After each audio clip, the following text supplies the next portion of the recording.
Donc, voici un rappel de comment représenter graphiquement une fonction quadratique à partir de sa règle sous sa forme canonique. Donc, la première chose, c'est de se rappeler c'est quoi la forme canonique d'une fonction quadratique. Donc, on peut la représenter comme f de x est égal à a, x moins h au carré plus k. Donc, on remarque que dans la fonction quadratique sous sa forme canonique, on a trois paramètres, le paramètre a, le paramètre h et le paramètre k. Ces trois paramètres vont modifier la parabole de base qui est y égale à x au carré. La représentation graphique d'une fonction quadratique, c'est une parabole. Son sommet est situé au point hk, donc le paramètre h et le paramètre k vont me donner son sommet. Afin de déterminer les autres points de la parabole, on peut faire le produit de nombres carrés par le paramètre a, dans le but de trouver la variation selon les abscisses et les ordonnées. En autre mot, on prend la valeur de x qui est 1, 2, 3 et les valeurs de y sont 1, 4, 9 dans la fonction y égale à x au carré. Sachant que le paramètre a modifie les valeurs de l'ordonnée, donc il faut prendre le 1, 4, 9 et les multiplier par la valeur du paramètre a. Allons voir un exemple. Donc, dans le repère ci-dessous, dans le plan cartésien que nous avons ici, on nous demande de tracer la fonction f de x qui est égale à moins 2, x plus 1 au carré, plus 8.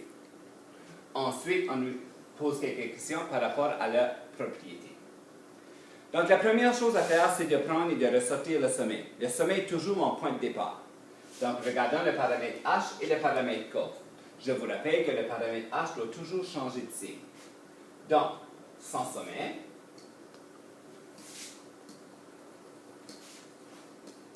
sera moins 1 et plus 8.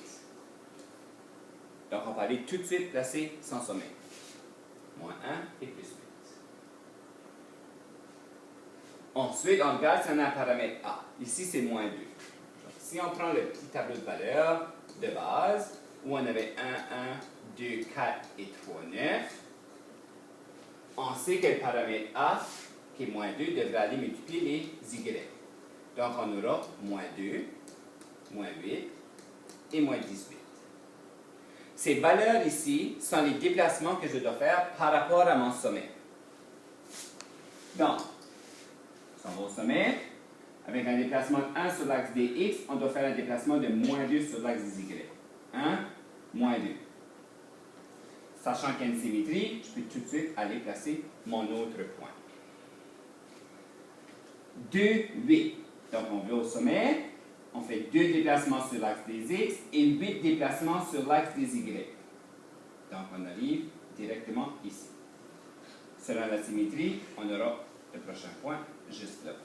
Donc, on voit déjà à quoi va ressembler notre parabole. 3 et moins 18. 1, 2, 3. Donc, ça se fait 8, 9, 10, 11, 12, 13, 14, 15, 16, 17, 18, juste ici. Et je peux aller placer mon prochain selon la symétrie qui est juste là. Donc, si on trace la parabole,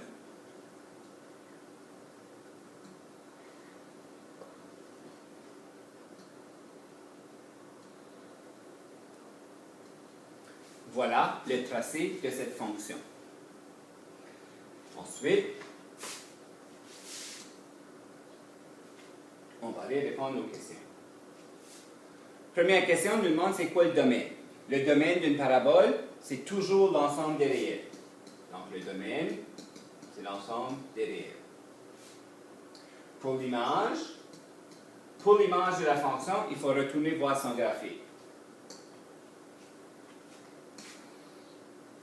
Donc, on remarque que la valeur d'y la plus haute qu'on va atteindre, c'est 8, et toutes les valeurs en dessous de 8.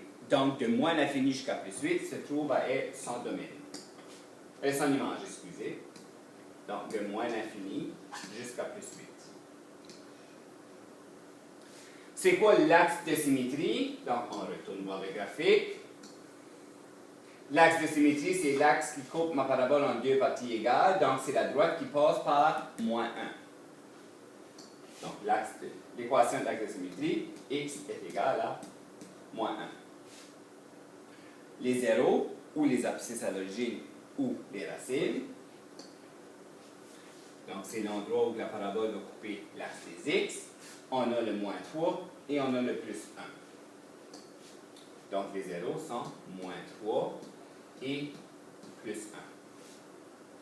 La valeur initiale, c'est la même chose comme si on demandait l'ordonnale d'origine. L'ordonnale d'origine, c'est l'endroit où le graphique va couper l'axe des Y. Donc, si on vient ici, on remarque que mon graphique coupe l'axe des Y au point 6. Donc, ça se trouve à être la valeur initiale. Donc, la valeur initiale, c'est 6. La prochaine question, c'est les intervalles où la fonction est croissante. Donc, on va aller voir le graphique de nouveau. Et si on se promène sur notre graphique, on remarque que plus qu'on se promène ici, que les valeurs d'Y augmentent. Donc, on est dans l'intervalle de croissance jusqu'au sommet. Donc, de moins l'infini jusqu'à moins 2, les valeurs d'Y augmentent toujours. Donc, ça se trouve être l'intervalle de croissance.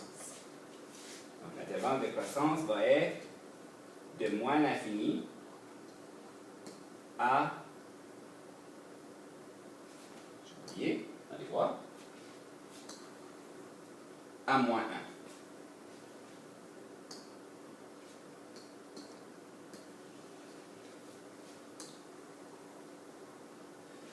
La prochaine question, on nous demande l'intervalle où la fonction est strictement positive.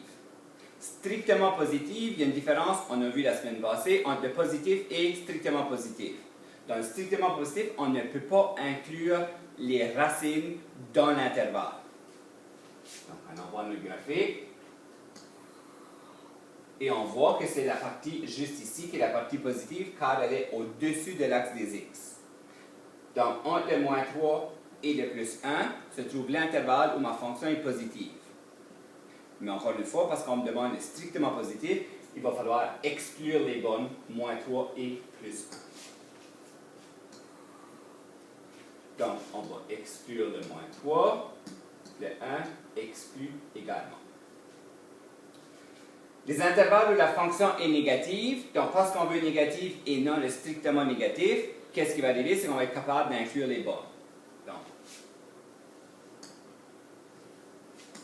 la fonction soit négative, de moins l'infini jusqu'à moins 3, la fonction est négative, et de plus 1 jusqu'à plus l'infini, la fonction est négative aussi.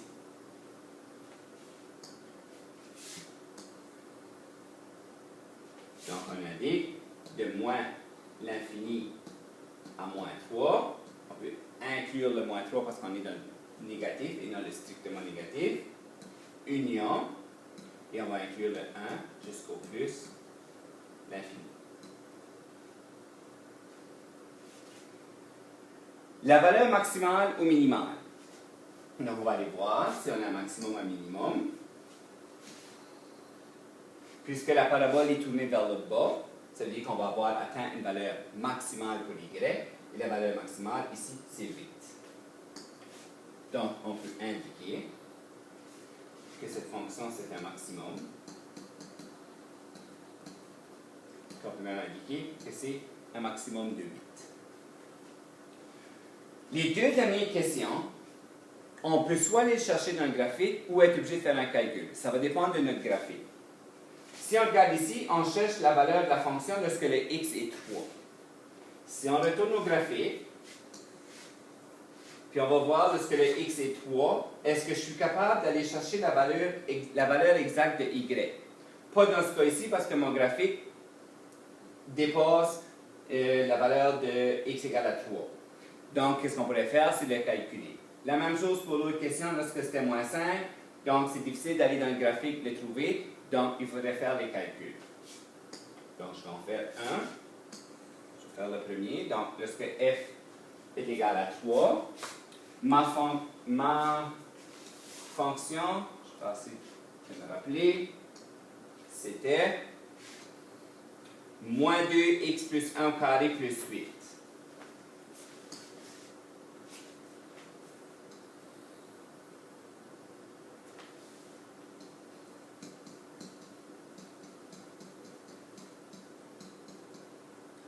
Donc, si on va chercher la valeur de f de 3, qu'est-ce qu'il faut faire? C'est qu'il faut remplacer le x ici par 3. Donc, f de 3 va être égal à moins 2. 3 plus 1 au carré plus 8. Donc, Donc, moins 2. 3 plus 1, ça fait 4. Au carré, ça fait 16. Plus 8. Moins 2 fois 16, ça fait moins 32. Plus 8. Donc, on finit avec moins 24. Donc, la valeur de y lorsque le x est 3, c'est moins 24. Et on peut faire la même chose ici avec le moins 5. Donc, y est égal à moins 2. Moins 5 plus 1 au carré, plus 8. Donc, moins 2. Moins 5 plus 1, ça fait moins 4. Au carré, ça fait 16. Plus 8. Donc, ça fait moins 32 plus 8. Et on arrive à moins 24. Donc, on a la même valeur parce que la distance entre le sommet et plus 3 et la distance entre le sommet et moins 5 est la même. Ce sont des points qui sont symétriques.